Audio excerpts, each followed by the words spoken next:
अस्सलाम वालेकुम दोस्तों, उम्मीद है सब लोग खैर से बात करेंगे ओमान आउट पास के मतलब। तो मिनिस्ट्री ने दोबारा से याद दहानी करवा दी है कि 31 मार्च के बाद आउट पास जो हैं वो एक्सटेंड नहीं होंगे, यानी आउट पास की तारीख मजीद नहीं बढ़ाई जाएगी।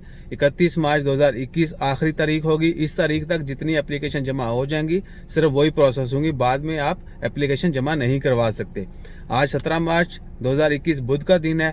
अगले 13-14 दिन में आप जो एप्लीकेशन जमा करवा सकते हैं। बीच में छुट्टियां भी आनी है, तो आप अकॉर्डिंगली प्लान करें और जल्द से जल्द जो है जितने भी दोस्त आप जाना चाहते हैं हमेशा हमेशा के लिए ओमान छोड़ के बगैर जुर्मानों के आप जा सकते हैं।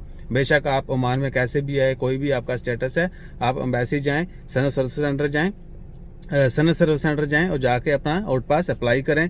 और इंशाअल्लाह ताला खैर, अल्लाह ताला खैर वाफियत से आपको आपके घरों में ले जाए।